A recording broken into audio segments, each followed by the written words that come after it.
పరిపూతలే కవితాది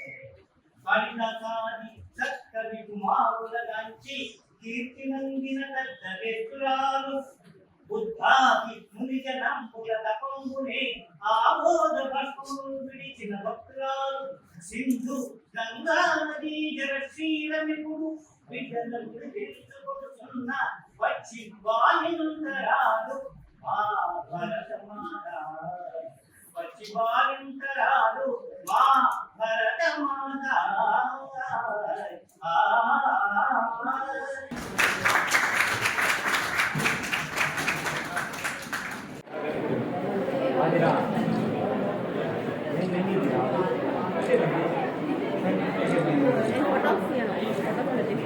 నమస్కారాలు.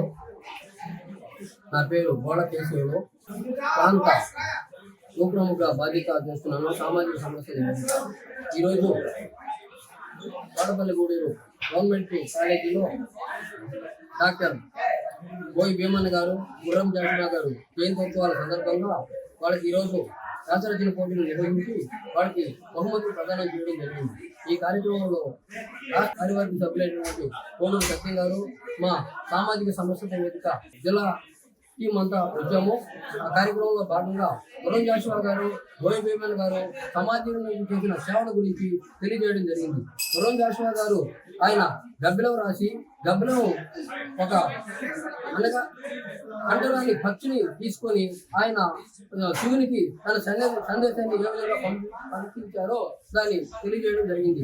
అదేవిధంగా పాలేరు నుంచి పద్మశ్రీ అవార్డు అందుకున్న శ్రీ బోయి భీమన్న గారు ఆయన పడ్డ కష్టాలు, ఆయన దేశం కోసం చేసిన సేవలు, ఆయన రచించిన కావ్యాలు దేశానికి ఏ విధంగా ఉపయోగపడుతున్నాయి, ఏ విధంగా ప్రచారంలో ఉన్నాయి, వాటిని యువత చదివి తెలుసుకోవాల్సిన విషయాలు ఏంది, అందరం కలిసి భారతదేశంలో బతకాలంటే ఏం చేయాలి, ప్రతి ఒక్కరూ మన దేశంలో ఒకరికొకరు అన్నదమ్ముల్లాగా సోదరులాగా కలిసిమెలిసి ఉండాలని మా సామాజిక సమస్యల వేదిక తెలియజేస్తుంది. దానిలో భాగంగానే ఈరోజు ఇక్కడ ఈ కార్యక్రమం చేశాం. ప్రతి వ్యక్తి ఒక దేశంలో నివసించాలన్నా, ఒక దేశంలో బతకాలన్నా సోదరభావం అనేది ముఖ్యం. ఆ సోదరభావంతో మనం బతకాలంటే సమాజం గురించి చదవాలి, తెలుసుకోవాలి, దీనిలో ఉన్న లోటుపాటుని సరిచేసుకోవాలి. ప్రతి దగ్గర లోటుపాట్లు లేకుండా ఎక్కడా ఉండదు. కొన్ని దగ్గరలో లోటుపాట్లు జరిగి ఉంటాయి. జరిగినందుని మనం సరిచేసుకోవాల్సిన బాధ్యత యువత మీద ఉంది. యువత ముందుకొచ్చి ఈ సమాజాన్ని ఉద్ధరించుకోవాల్సిన బాధ్యత మన మీద ఉంది. కాబట్టి ఈ విధంగా సామాజిక సమస్య ద్వారా మేము ఈ కార్యక్రమాన్ని చేస్తా యువతను జాగ్రత్తలు చేసి అందరూ కలిసి వేసుకుందామని చెప్పి ఈ ప్రోగ్రాం చేసాము. పోటీల్లో భాగంగా ఇక్కడ బహుమతులను ప్రదానం చేశాము. వాళ్ళల్లో మొదటి వచ్చిన విద్యార్థికి షీల్డ్ బహుమతి, రెండవ విద్యార్థికి కూడా బహుమతి అందజేశాము.